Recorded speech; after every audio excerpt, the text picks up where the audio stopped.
जय भारत, जय भारतीय संस्कृति। हम लोग महाभारत के बारे में अनेकों प्रकार से बहुत सारे कथा को जानते हैं और बड़े बड़े वीर योद्धा के बारे में सुने हैं और पढ़ के देखे हैं और जाने हैं। लेकिन उनमें उन पांडवों से भी और कौरवों से भी बड़े बड़े वीर योद्धा थे, जिन्होंने महाभारत में बहुत बड़े कार्य को संभाला था, जिनको वासुदेव ने खुद आदेश दिए थे।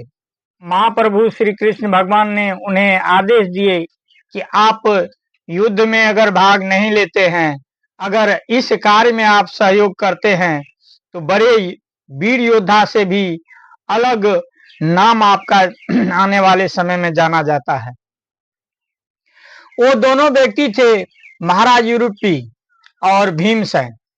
महाराज यूरोपी जो थे वो बहुत ही छोटे राजा थे, उनका राज्य बहुत छोटा था। तो महाराज यूरोपी ने सोचा कि सभी राजा, पूरे देश के राजा ने उस युद्ध में भाग लिए थे, क्योंकि धर्म अधर्म का युद्ध था।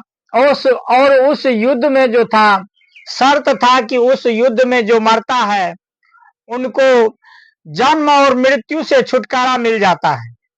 इस कारण से सभी देश के राजा उस युद्ध में भाग लिए थे और सभी राजा भाग लिए थे। और महाराज यूरोपी और भीमसेन अपने सेना लेकर के वसुदेव कृष्ण के पास आए और बोले कि महाराज, हे वसुदेव, मुझे भी इस युद्ध में भाग लेने की इच्छा है और मैंने अपनी छोटी सी सेना, क्योंकि महाराज यूरोपी बहुत छोटे से राजा थे, उनका एक छोटा राज्य था। वो राज्य अभी कर्नाटक में पड़ता है, वो देश अभी कर्नाटक में पड़ता है और कर्नाटक ही थे उस क्षेत्र, जो कि महाराज यूरोपी को एक छोटा सा राज्य दिया गया था और छोटा ही देश का राजा थे।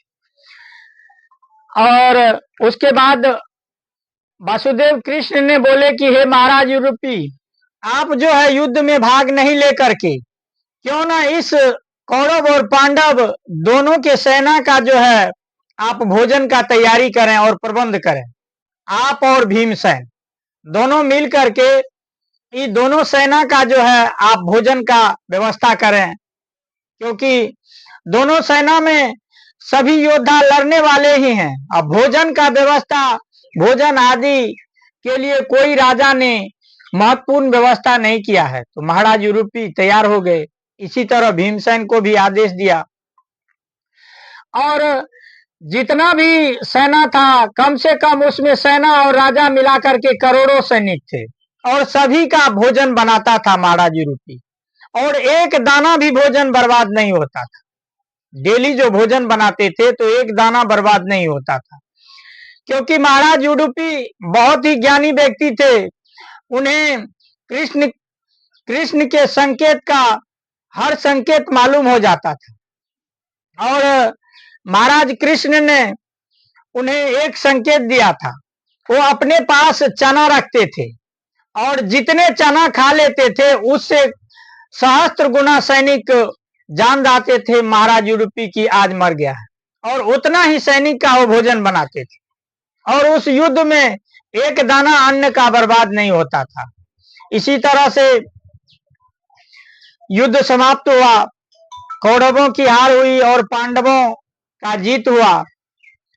महाराज युधिष्ठिर राजा अभिषेक करके बैठे और महाराज यूरोपी से पूछे कि हे महाराज, आप तो दोनों सैनिक का भोजन बनाते थे, फिर भी मैं आपका देखता था कि एक अन्न का दाना भी आपसे बर्बाद नहीं होता था।